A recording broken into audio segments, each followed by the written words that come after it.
Shalom Riverside yang dikasihi Tuhan. Saya berharap saudara tetap dalam keadaan baik, dalam keadaan sehat, sama seperti imanmu tetap teguh di dalam Tuhan kita Yesus Kristus. Baik, hari-hari ini kita tahu 2000 tahun yang lalu adalah hari di mana Roh Kudus dicurahkan. Dan tidak kebetulan hari ini kita mengalami yang namanya pandemi. Dan pas hari yang sama di 2000 tahun yang lalu adalah hari di mana Roh Kudus dicurahkan. Nah, kita tahu hari Roh Kudus dicurahkan itu hari Pentakosta. Hari Pentakosta itu bagi orang Israel adalah hari di mana mereka sedang mengalami yang namanya masa panen. Nah, jadi apa maksudnya? Bisa jadi hari-hari ini adalah hari-hari yang paling tepat buat kita untuk panen, yaitu memanen jiwa-jiwa di masa pandemi ini.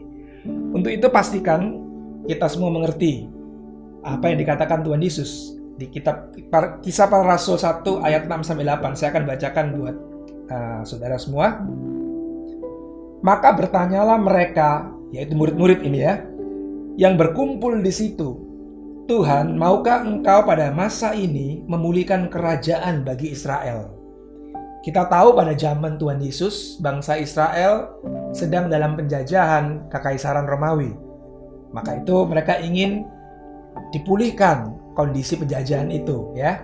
Maka itu dia minta, maukah Tuhan Yesus memulihkan kerajaan bagi Israel? Tapi Tuhan Yesus menjawab begini, saudara.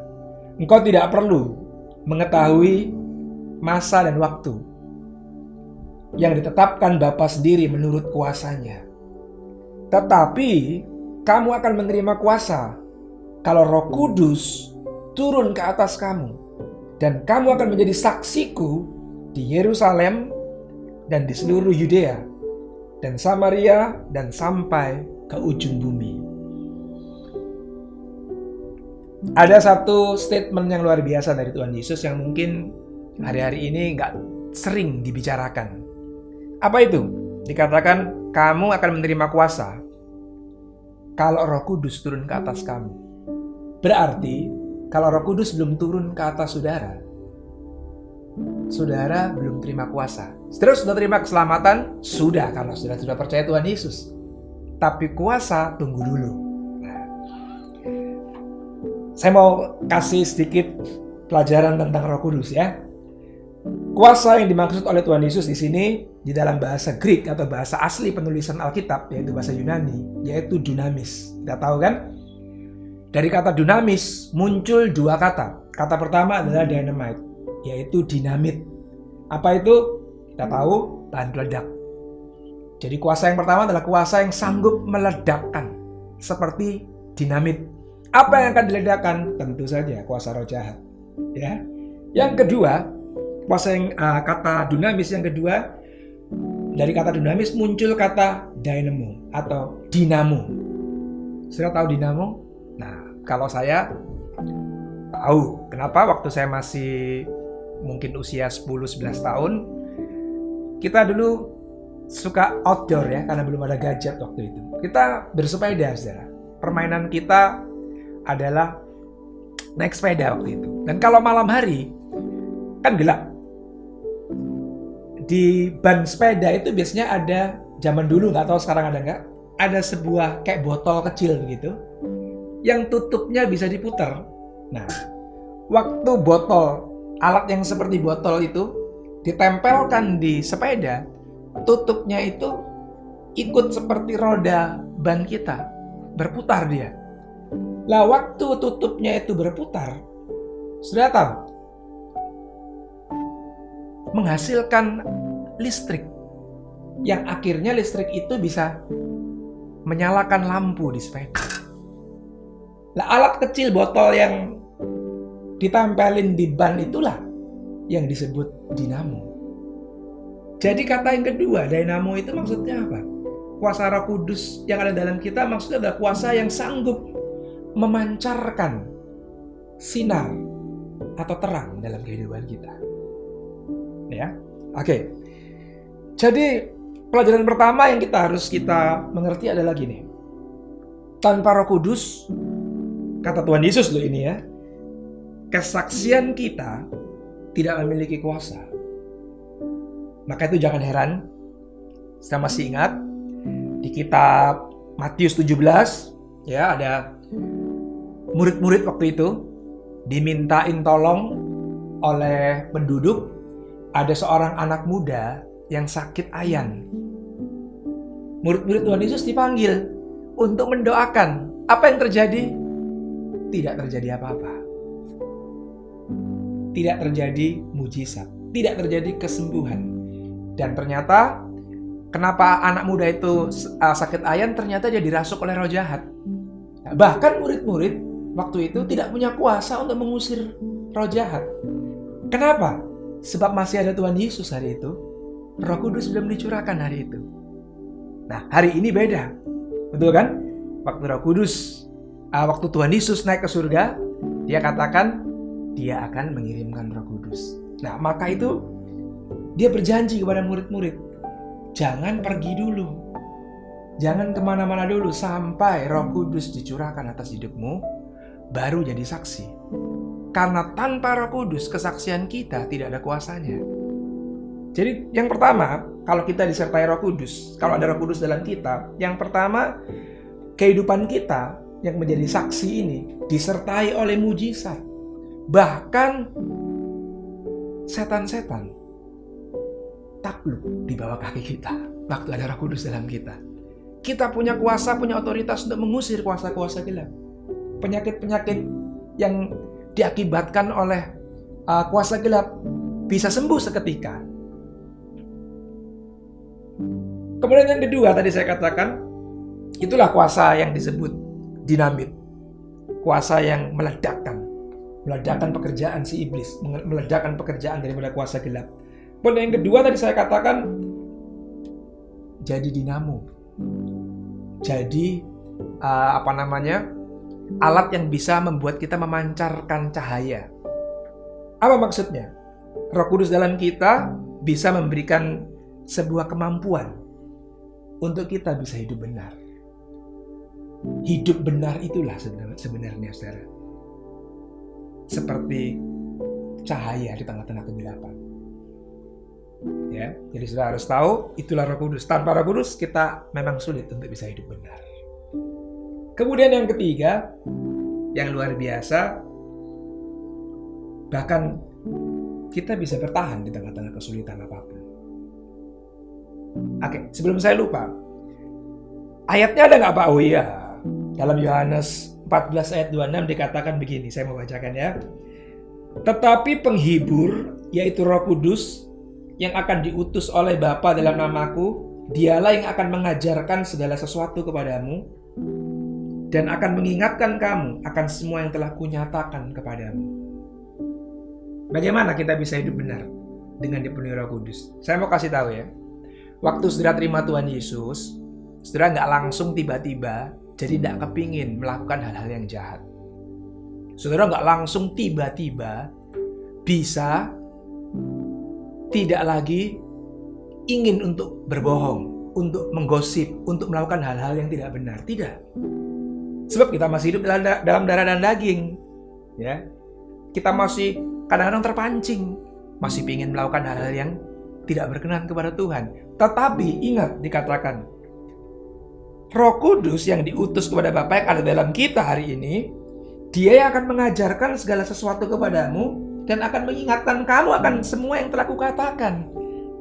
Maksudnya kita bisa hidup benar itu begini, saudara. Waktu saudara mau melakukan hal yang tidak benar, mendadak saudara diingatkan firman Tuhan. Mendadak saudara diingatkan hal-hal yang Tuhan Yesus ajarkan. Nah, tapi sekali lagi, saudara diberikan kehendak bebas untuk tetap memilih. Saudara mau mengikuti apa yang Roh Kudus ingatkan, sehingga saudara jadi bisa hidup benar, atau saudara tetap mau mengikuti kedaginganmu atau hawa nafsumu. Pilihan di tangan kita. Tapi Roh Kudus sudah mengingatkan, sudah memberikan kemampuan kepada kita lewat Dia mengingatkan itu untuk kita bisa hidup benar sebenarnya. Nah, yang ketiga, baru saya masuk poin yang ketiga, yaitu tadi saya katakan bahkan bisa bertahan di masa-masa sukar. Nah, kita tahu ya, sebelum Roh Kudus dicurahkan, waktu masih ada Tuhan Yesus, kita tahu Petrus yang hebat itu menyangkal Tuhan 3 kali. Betul kan? Waktu Tuhan Yesus ditangkap, Petrus dengan gagah perkasa memotong telinga daripada tentara Romawi. Betul kan? Waduh, itu heroik benar kan? Dia dengan berani motong telinga tentara Romawi yang mau nangkep Tuhan Yesus. Tapi gak lama dari situ, dari kejadian itu, cuma selisih berapa jam saja, dia sudah menyangkal Tuhan Yesus. Karena gak ada Roh Kudus dalam dia. Dia gak mampu untuk terus mempertahankan kebenarannya. Akhirnya dia menyangkal Tuhan Yesus. Nah, itu yang pertama kan. Kemudian jelas yang kedua, waktu ada orang kerasukan setan, ada anak muda sakit ayan, murid-murid dipanggil, mendoakan, mengusir setan, tidak terjadi apa-apa. Nah, karena apa? Belum dipenuhi Roh Kudus. Nah, tapi setelah Tuhan Yesus naik ke surga, Roh Kudus dicurahkan, apa yang terjadi? 1. Petrus langsung berkhotbah, 3.000 orang bertobat. Yang kedua, Petrus dihadapkan kepada mahkamah agama, diadili, diancam. Dia tidak pernah lagi menyangkal Tuhan Yesus hari itu. Dia tetap berani menjadi saksi kebenaran, yaitu Yesus mati di atas kayu salib dan di hari ketiga bangkit dan naik ke surga. Dia terus konsisten menyatakan kebenaran sekalipun diancam, sekalipun diperhadapkan pada pengadilan, pada mahkamah agama. Tapi hari itu Petrus jadi manusia yang berbeda. Kenapa? Karena hari itu dia dipenuhi Roh Kudus. Dia mampu tetap bertahan dalam kebenaran. Dan yang ketiga yang saya mau kasih contoh, bertahan dalam kesulitan. Sudah pasti ingat kan peristiwa setelah setelah Petrus berkhotbah tadi di Kisah Para Rasul 7, ada satu kejadian yang mengerikan terjadi, yaitu pada siapa? Stefanus. Saya bacakan ayatnya ya. Tetapi Stefanus yang penuh dengan Roh Kudus. Nah, ingat ya, penuh dengan Roh Kudus, menatap ke langit lalu melihat kemuliaan Allah dan Yesus berdiri di sebelah kanan Allah, lalu katanya, sungguh aku melihat langit terbuka dan anak manusia berdiri di sebelah kanan Allah. Maka berteriak-teriaklah mereka dan sambil menutup telinga serentak menyerbu dia. Mereka menyeret dia, yaitu Stefanus, keluar kota lalu melemparinya, dan saksi-saksi meletakkan jubah mereka di depan kaki seorang muda yang bernama Saulus. Sedang mereka melemparinya, Stefanus berdoa katanya, ya Tuhan Yesus, terimalah rohku. Sambil berlutut ia berseru dengan suara nyaring, Tuhan, janganlah tanggungkan dosa ini kepada mereka. Dan dengan perkataan itu meninggallah dia. Nah, ini yang saya maksudkan. Di tengah-tengah kesulitan yang mengerikan, kalau kita dipenuhi Roh Kudus, kita bisa bertahan. Contohnya siapa? Stefanus. Stefanus sama seperti Petrus. Dia bersaksi memberitakan Kristus. Nah, kali ini dia nggak cuma diadili. Kali ini dia ditangkap dan ditaruh di tengah-tengah massa yang akan menyerang dia, yang akan melempari dia dengan batu. Waduh, mengerikan kan saudara? Ya kalau saudara cuma baca mungkin nggak merasakan atmosfernya. Tapi saya bisa merasakan atmosfernya karena saya pernah ngalami, saudara. Saya pernah ngalami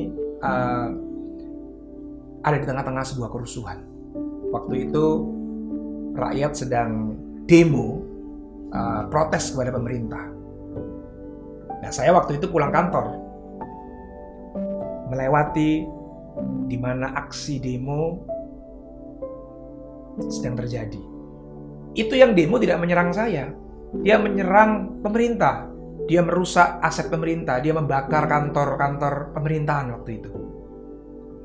Tapi sudah tahu, saya waktu lewat di tengah-tengah demo itu, ada atmosfer yang sangat mengerikan. Padahal nggak nyerang saya loh, tapi ada atmosfer yang benar-benar mengerikan. Nah, bayangkan kalau saudara ada di tengah-tengah aksi demo yang anarkis itu, dan yang diserang kebetulan saudara. atau kelompok tertentu, agama tertentu, ras tertentu yang salah satunya adalah saudara orangnya. Apa yang terjadi? Saudara pasti ketakutan kan? Mungkin saudara akan kabur, mungkin saudara akan cari perlindungan dan lain sebagainya. Tapi kita lihat apa yang terjadi pada Stefanus. Dia tetap tenang ada di situ. Bahkan dikatakan apa? Dia menatap ke langit. Kenapa dia tenang? Karena itu. Dia menatap ke langit dan dia menyaksikan. Dikatakan di situ apa? Sungguh aku melihat langit terbuka dan anak manusia, yaitu Tuhan Yesus Kristus, berdiri di sebelah kanan Allah. Bayangin saudara. Di tengah-tengah kerusuhan, di tengah keadaan yang mengerikan, Stefanus justru melihat kemuliaan Tuhan dinyatakan. Nah, yang lebih luar biasa lagi, saya mau kasih tahu. Dia bisa memberitakan lewat doanya kabar pengampunan dosa. Iya kan? Dia berdoa apa? Sambil berlutut, Stefanus berseru dengan suara nyaring, Tuhan, janganlah tanggungkan dosa ini kepada mereka. Siapa? Orang-orang yang melempari dia dengan batu hari itu. Bukankah kabar baik yang mau didengar oleh dunia ini adalah kabar baik tentang pengampunan dosa yang diberikan oleh Tuhan Yesus di atas kayu salib? Dan Stefanus bukan cuman memberitakan dengan teori, tapi di tengah-tengah dia teraniaya, di tengah-tengah dia dilempari batu, sebelum dia meninggal dikatakan dia menyerukan sebuah pengampunan. Wow.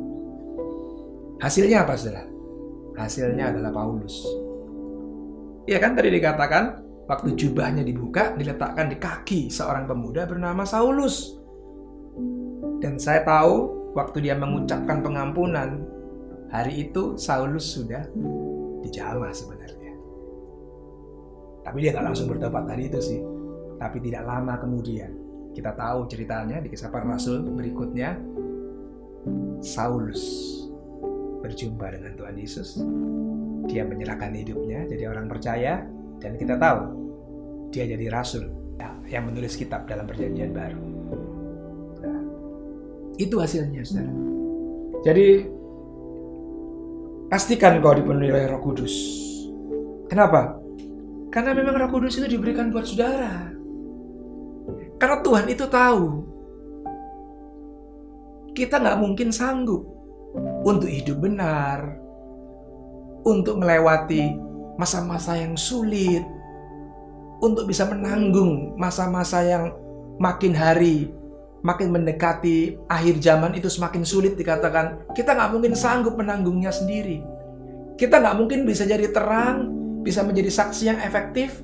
Bahkan kita gak mungkin bisa menghancurkan kuasa-kuasa kegelapan, ngusir setan, bikin mujizat kalau nggak ada Roh Kudus dalam kita. Maka itu Roh Kudus itu memang diberikan buat kita. Nah hari ini persoalannya, saya mau kasih tahu. Coba tanya kepada dirimu sendiri, apakah engkau dipenuhi Roh Kudus hari ini? Kalau saudara sudah merasa, aku sudah dipenuhi Roh Kudus, aku sudah bisa hidup konsisten, selalu memancarkan terang Kristus, ya sudah. Kalau saudara sudah biasa untuk, aku sudah bisa ngusir setan dalam nama Yesus. Aku sudah bisa mengalami tekanan-tekanan dan aku bisa tetap bertahan, bisa tetap menyembah dan mengucap syukur kepada Tuhan. Ya, itu tandanya saudara sudah dipenuhi Roh Kudus. Tapi kalau saudara sekarang masih gampang terombang-ambing, bahkan mungkin kalau saudara dikasih tahu ada orang yang dirasuk roh jahat, saudara ketakutan. Terus saudara masih sibuk cari tim doa atau hamba-hamba Tuhan yang saudara anggap diurapi, ya mungkin saudara memang belum punya kuasa itu.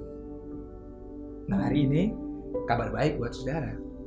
Saudara juga sebenarnya diberikan kuasa yang sama, bisa melakukan hal yang sama seperti yang dilakukan oleh murid-murid pada waktu itu. Syaratnya cuma satu, gampang. Apa itu? Minta. Nah ini saya bacain ayatnya ya, ayat yang terakhir di Yohanes 7 ayat 37. Dan pada hari terakhir, yaitu pada puncak perayaan itu, Yesus berdiri dan berseru, barang siapa haus, baiklah ia datang kepadaku dan minum. Barang siapa percaya kepadaku, seperti yang dikatakan oleh kitab suci, dari dalam hatinya akan mengalir aliran-aliran air hidup. Yang dimaksudkannya ialah roh yang akan diterima oleh mereka yang percaya kepadanya. Sebab roh itu belum datang karena Yesus belum dimuliakan. Nah, ini kan kejadian waktu Tuhan Yesus masih belum disalibkan. Jadi roh itu belum datang. Tapi Tuhan Yesus sudah ngasih tahu, barang siapa haus, datanglah kepadaku, minum, dia katakan. Nah, hari ini kalau saudara haus, ingin menerima kuasa Roh Kudus, haus deh ya. Orang haus itu, saya mau kasih tahu, orang haus itu saudara, kalau ditawarin apa aja selain daripada air, dia akan pilih air, saudara. Karena dia haus. Nah, hari ini saudara milih apa? Kalau saudara haus akan Tuhan, saudara haus akan Roh Kudus, itu tidak akan bisa ditukarkan oleh apapun yang ada di dunia ini.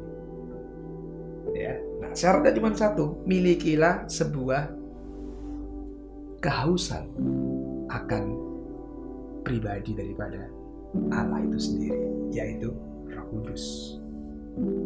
Kalau saudara haus hari ini, saya akan berdoa buat saudara, dan saudara akan dipenuhi Roh Kudus. Setelah dipenuhi Roh Kudus, saudara bisa praktek. Saudara cari orang dirasukin setan, saudara usir dalam nama Yesus. Karena kuasa yang ada dalam saudara lebih besar daripada semua roh yang ada di dunia ini, setan itu akan pergi.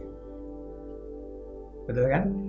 Kalau saudara dalam kebingungan, roh yang ada dalam saudara itulah yang mengingatkan saudara akan perkataan Yesus. Roh yang ada dalam saudara itulah yang akan mengajarkan apa yang mesti saudara lakukan. Kalau saudara ada dalam tekanan yang berat, ada dalam situasi yang menekan, ada dalam kesulitan yang saudara nggak bisa atasi, saya mau beritahu, saudara akan bisa mampu bertahan. Karena Roh Kudus akan menunjukkan pada waktunya Tuhan akan buat segala sesuatu indah. Nah, itu yang bisa membuat kita bertahan. Oke? Sebelum kita akhiri, kalau ada saudara yang rindu dan haus untuk dipenuhi Roh Kudus, ayo kita berdoa sama-sama. Haus ya, tapi syaratnya, kalau saudara memang masih ragu-ragu, tidak haus, tidak menginginkan, saudara tidak perlu memintanya. Tapi kalau saudara, aku mau Tuhan, Roh Kudus dicurahkan dalam hidupku, saya akan berdoa buat saudara. Ayo kita berdoa. Tuhan Yesus, hamba cuman alatmu saja. Hamba berdoa untuk semua saudara-saudaraku yang ada di rumah hari ini,